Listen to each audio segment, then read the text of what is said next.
13 années ont passé avant que le père d'Isaac, rentrant particulièrement ivre, ait une altercation avec sa femme comme d'habitude. Violence physique à nouveau, mais cette fois, elle ne sut pas se remettre en place. Le père d'Isaac avait battu sa femme à mort et fut condamné à la pendaison le lendemain. Avec ses deux parents morts, cela signifiait qu'Isaac héritait de la vieille maison poussiéreuse, où il avait passé la première moitié de son enfance. Lowing Jack fut très surpris quand il entendit les pas de son vieil ami monter les escaliers menant au grenier pour la première fois en 13 ans. Mais il n'était pas ce que Jack avait espéré. Isaac avait l'air différent. Non seulement il était plus âgé, mais il semblait aussi posséder ce regard sombre, étrange sur son visage. Il n'était plus le jeune garçon plein d'espoir et curieux que Jack avait connu. Il attendit avec impatience Isaac pour le libérer de la prison où il avait attendu, pendant de si nombreuses années, mais la boîte de Jack était là, intacte et inaperçue sur une étagère dans le coin de la salle avec tous les bibelots poussiéreux indésirables. Isaac avait complètement oublié son vieil ami, avait rejeté tous ses rêves de l'enfance. Étonnamment, Jack ne sentit plus rien. Il était vide.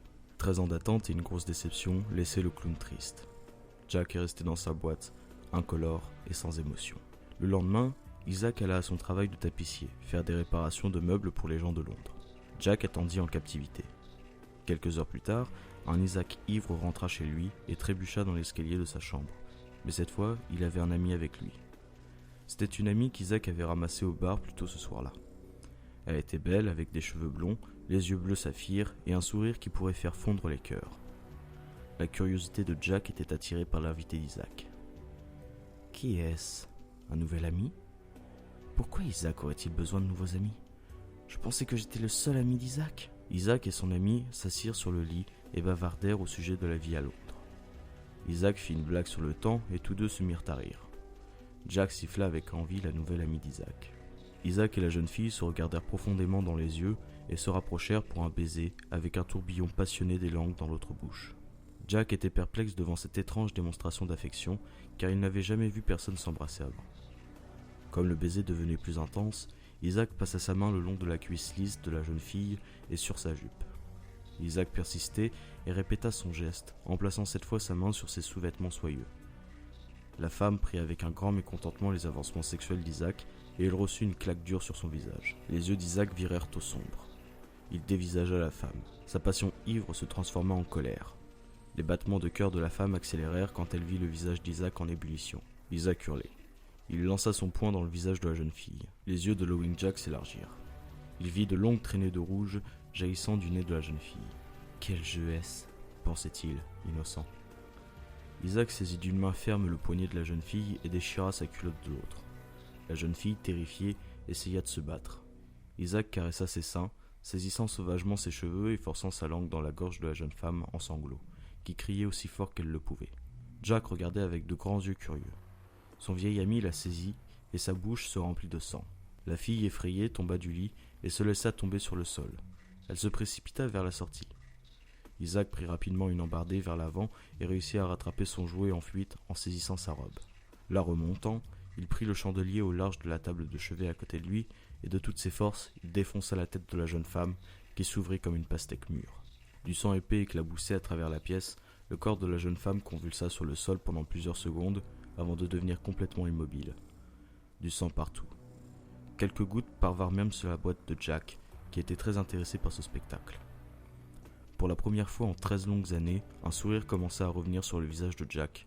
Un rire soudain s'échappa de ses lèvres froides, puis un autre, jusqu'à ce que Jack hurle de rire à l'intérieur de sa boîte scellée. Quel jeu vraiment fascinant ! Comme l'adrénaline commençait à s'adoucir, Isaac réalisa qu'il devait se débarrasser du corps. Il le prit et le laissa tomber sur le lit, puis quitta la salle, en fermant la porte derrière lui et la verrouilla avant de quitter la maison. Il revint presque une journée complète plus tard et entra dans la chambre avec une poubelle en métal et son sac d'outils d'ameublement de travail. Il effaça ensuite tout sur le bureau en bois, sur le mur opposé à la porte, et ensuite traîna le lit avec le cadavre ensanglanté au milieu de la pièce. Isaac eut de l'espace pour travailler, mais il avait également donné à Jack un siège au premier rang pour l'ensemble du spectacle. Jack regardait avec un grand sourire inaltérable comment Isaac jouait avec son nouveau jeu du cadavre souillé. Une fois qu'Isaac eut tout mis en place, il se mit au travail. D'abord, il vida le contenu de son gros sac à outils noir sur la table de travail derrière lui.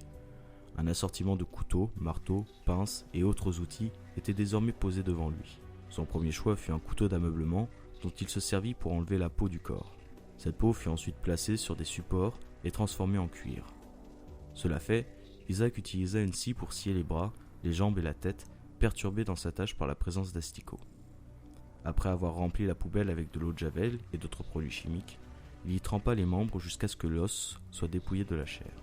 Isaac pêcha les ossements dans le jus de cadavre et les posa sur la table de travail, puis, dans la soirée, il mit la poubelle à l'extérieur et jeta les restes pourris dans les égouts de Londres pour être emportés dans la mer.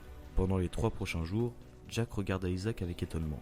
Il faisait un fauteuil vraiment grotesque avec les restes de la jeune fille. Les pieds arrière étaient faits de fémur, tandis que les pieds avant étaient en tibia. Un cadre en bois était utilisé pour la base et l'assise, mais le rebord de support était fait de vertèbres. Les os du bras avaient été utilisés comme accoudoir et avaient été fixés en place par quelques côtes. Les tendons étaient utilisés comme renfort avec les cheveux blonds d'or tressés en une doublure pour la base. Au sommet de ce fauteuil de l'enfer était placé le crâne qui avait appartenu à la jeune fille aux cheveux blonds dorés, aux yeux de saphir et au sourire qui pouvait faire fondre les cœurs. Isaac était très satisfait de son travail et Lowing Jack était vraiment impressionné par la créativité profonde de son ancien camarade. Après cette nuit, Isaac ne toucha plus jamais une goutte d'alcool, car il possédait maintenant une soif beaucoup plus macabre. Dans les semaines suivantes, Isaac apporta plusieurs améliorations à ce petit atelier des horreurs. Il enleva le matelas du lit et plaça une rangée de planches en bois épais à la place. Puis, il attacha des bras et des jambes au fond et sur les côtés. Isaac n'avait besoin que d'une dernière chose avant de planifier une autre partie grotesque. Il avait travaillé sur elle pendant une semaine d'affilée, la main sculptée dans le bois. Une fois appliquée la couche de peinture blanche, la création d'Isaac fut complète. C'était un masque ressemblant à quelque chose que l'on peut porter à un bal masqué. Il avait un front plissé et un long nez de troll, qui lui permettait de frapper sans crainte dans le cœur de ses clients bien-aimés. Avec son nouveau visage et la salle transformée en un nid d'assassinat, il était enfin temps pour Isaac Lee Grossman de ramener à la maison un nouveau compagnon de jeu. La nuit suivante, Lowing Jack regarda Isaac Grossman, masqué, piétinant les escaliers, emportant avec lui un grand sac de jute avec tous ses hôtes à l'intérieur. Il vida le sac sur son lit de torture et laissa échapper un jeune garçon attaché et bâillonné. Il avait très peur, et probablement à peine 5 ou 6 ans. Isaac dénoua rapidement les liens du garçon et lui coinça les pieds et les bras dans le cadre du lit d'acier. Les larmes coulaient sans cesse sur le visage impuissant du garçon. Isaac posa ses outils sur l'établi. Il revint en brandissant une paire de tenailles rouillées et sans perdre de temps, il glissa la mâchoire inférieure de la pince sous l'ongle de l'index droit et serra fortement. Les yeux de l'enfant tremblaient. Il commença à supplier Isaac de le laisser s'en aller. Isaac sourit en arrachant péniblement le premier ongle. Le garçon cria de toute son âme, se tordant de douleur sur les planches de bois. Le sang commença à jaillir de son doigt. Isaac plaça ensuite la pince sur le majeur, tenant fermement l'ongle avec sa tenaille rouillée. Une fois encore, il tira la pince en arrière, mais cette fois, l'ongle ne s'arracha qu'à moitié. Le garçon cria de douleur, ses doigts se crispaient en sang. Isaac donna un autre coup sec. Le reste de l'ongle s'arracha, mais pas sans une bonne dose de peau avec. Même Isaac était un peu rebuté par ce spectacle douloureux, contrairement à Lowing Jack qui caquetait de joie à la vue de ce spectacle qu'il voyait depuis son ancienne boîte poussiéreuse. Isaac retourna à l'atelier et troqua la pince pour un grand marteau de fer. Il fit ensuite son chemin vers le pied du lit de torture où, d'une main, il enfonça la jambe gauche de l'enfant.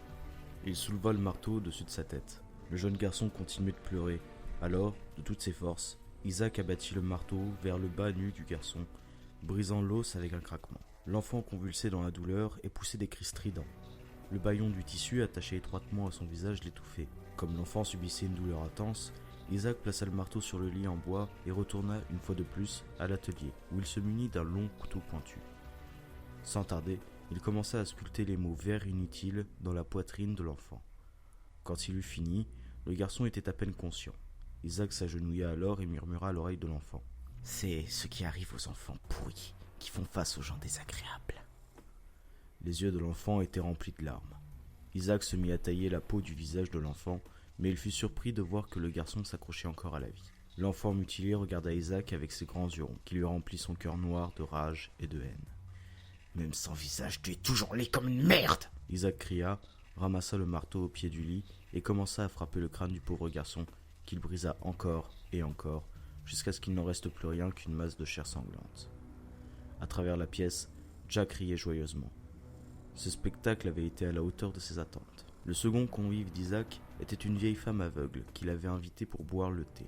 Il lui fallut à peu près 5 minutes pour réaliser que la chaise sur laquelle elle était assise était faite de restes humains, et encore 6 minutes pour trouver l'escalier. Elle tomba en agitant les bras et en criant comme une dingue.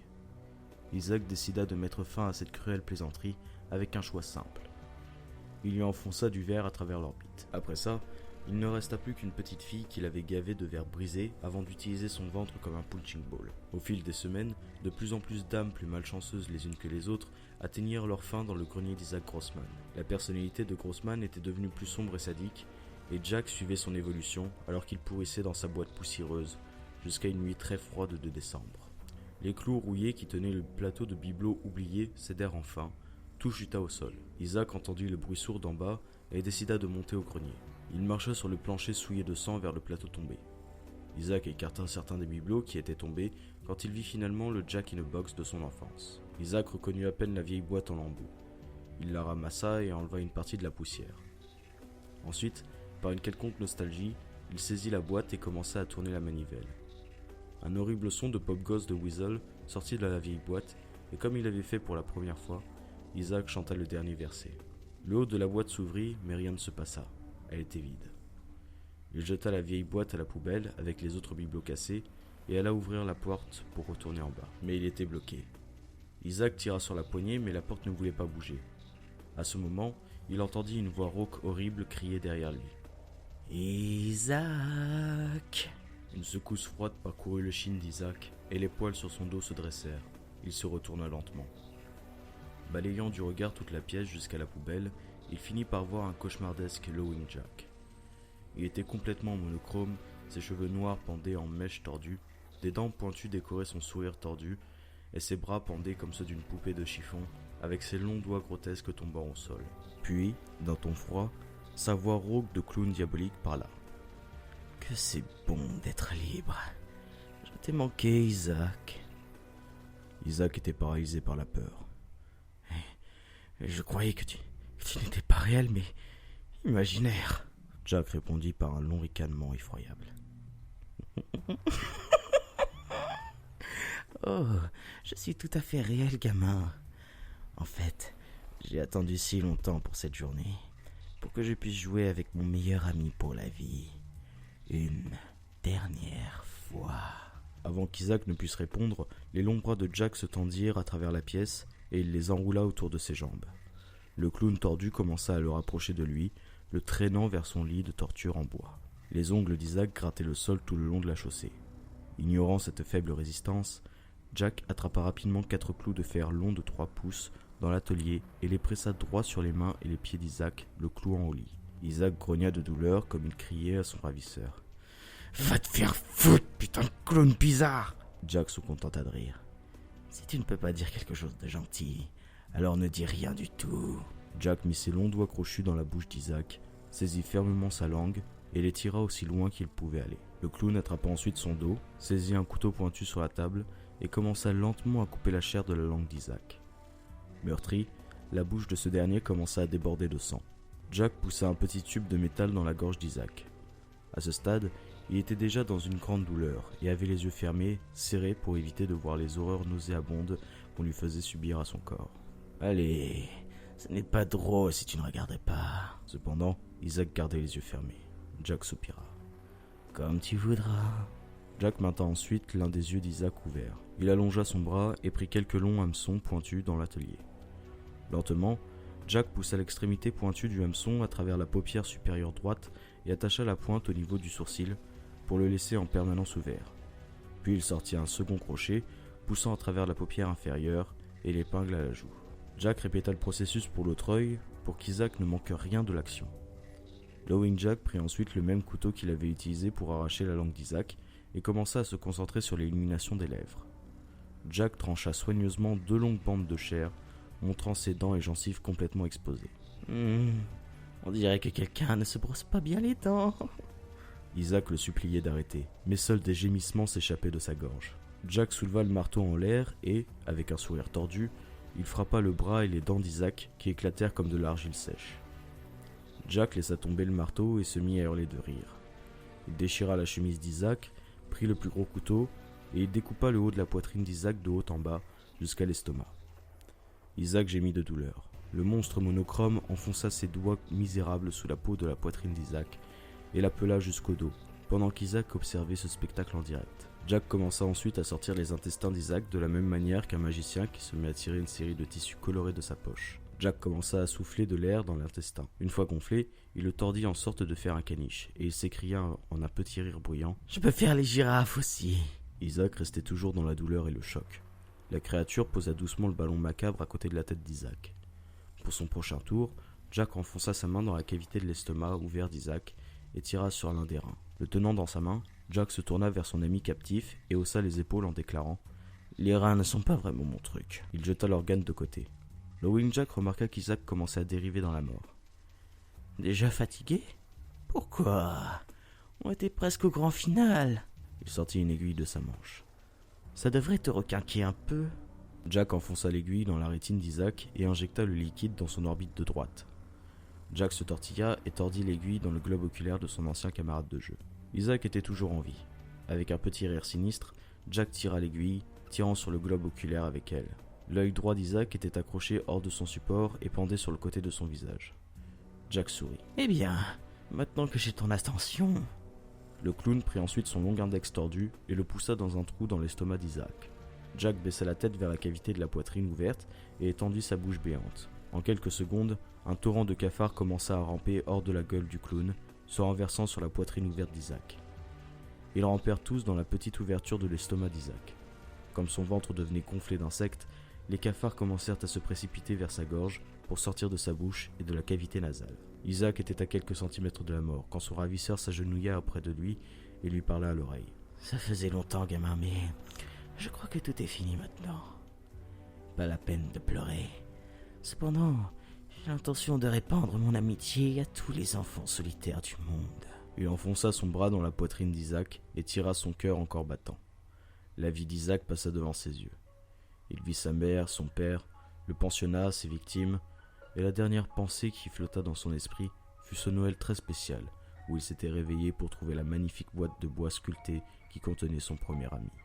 Il y a des rumeurs qui disent que lorsque la police a finalement trouvé le corps pourri d'Isaac Grossman infesté de cafards, des semaines plus tard la veille de Noël, même si son visage avait été défoncé et déchiré en morceaux, il semblait presque heureux.